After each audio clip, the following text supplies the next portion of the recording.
Hey guys, Bryan here from Liquid Concepts. So today we're going to talk a little bit about scopes. And so we've had a couple of questions about scopes and how to dip those. We've got a couple of videos on YouTube, so if you haven't already, definitely check those out. But we thought to shoot a quick another quick video on scopes and of course how to dip them and what all we're going to do with them. So we've got a scope here. Now this is again a very simple and small scope. Normally you're going to have a larger objective, and of course you're going to have normally something similar to this, and of course with your dust caps for your elevation, windage, things like that. And so this has already been prepped out and shot and ready to go. We've already base coated it the right color that we need for the actual print itself. So we can go ahead and dip this. So what we're going to be doing is we're actually going to be doing this film in the new bottomlands from Mossy Oak.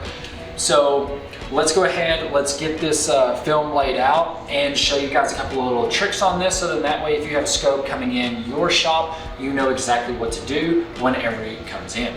So whenever you're laying out your film, a couple of things to definitely keep in mind. Whenever you're going down into the water, to do it the right way and to get the least amount of stretch. Now I say the least amount of stretch. Now again, there's a couple of different ways to do it, but the least amount of stretch is going to be coming in the water, down into the water, and then of course rolling it the other 180 degrees. Now, very simple, very easy, but it definitely does take some time and practice to make sure that you get that right, because we're going to come in and then down with it, and then half of the scope is going to be underneath the water, and then we're going to constantly turn that the 180 degrees around, so then that way it covers everything 100%. Now, a couple of things to remember on that. That is not going to be the way that most of the time manufacturers are going to dip a scope. The easiest and quickest way to dip a scope is to angle it like this, whichever way they want, but at an angle, and then of course go straight down and then come straight back out with it. Now again, they're also doing 50 at a time. I'm doing 1 at a time. So my price for charging on dipping something like this is going to be a lot higher than setting up a jig, doing 50 at one time, because they're looking for volume. I'm looking for more quality. So you can do it however way you want, but just of course make sure that the price is going to reflect that.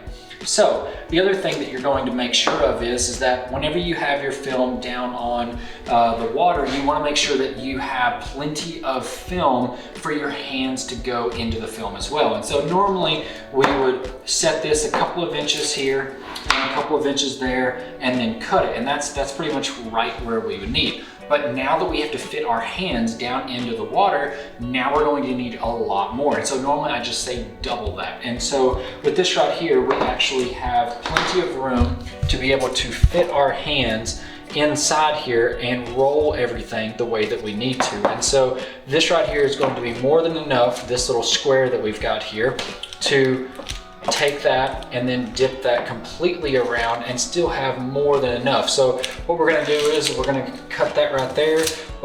This is already cut right here, and so pretty much this is going to be our film that we're going to need. But again, as you can tell, I've got at least 4 to 6 inches of film on each side, so then that way my hands can still go down into the film. With that being said, let's go ahead, let's get this cut, let's get it on the water and show you guys the end result of a new bottomland scope that is being dipped.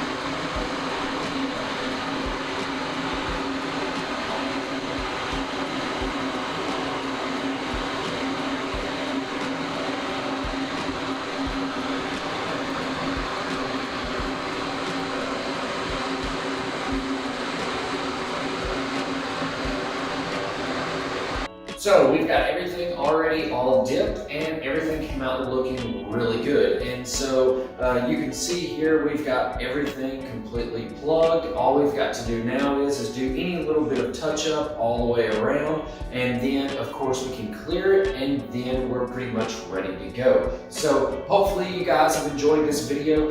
As always, if you have any questions or comments, definitely leave them below. We'd love to hear from you on anything hydrographics related, as well as let me know your thoughts on how this came out, as well as if you would have done anything differently.